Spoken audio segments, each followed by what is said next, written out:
দুনিয়াতে যত অদ্ভুত অদ্ভুত প্রশ্ন সব আপনি মুসা আলাইহিস সালামের মাথা থেকে পাবেন।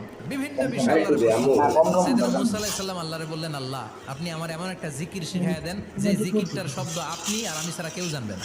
দুনিয়াতে সব সময় এই জিকির আমি করব, আপনারে ডাকবো, কিন্তু শর্ত হলো এই জিকিরটা জানবে শুধু আপনি আর জানবো শুধু আমি। আল্লাহ বললেন, মুসা পড়ো লা ইলাহা।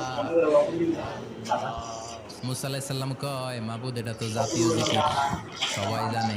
আমি তো চাইছি এক্সেলেন্ট একটা জিকির, কারো কাছে নাই, শুধু আমি জানবো আর আমি পড়বো। আল্লাহ বললেন, মুসা এই লা ইলাহাকে যদি এক পাল্লায় রেখে দাও, তামাম বিশ্ব, সাত আকাশ, সাত জমিনটারে তুলে যদি তুমি আরেক পাল্লায় রেখে দাও, লা রাজাহাত কাফাতু লা ইলাহা ইল্লাল্লাহ, মুহূর্তের মধ্যে লা ইলাহার পাল্লা ভারী হয়ে যাবে। ও মুসা, তুমি যতই এক্সক্লুসিভ জিকির চাও, লা ইলাহার চেয়ে দামি জিকির আমার কাছে নাই।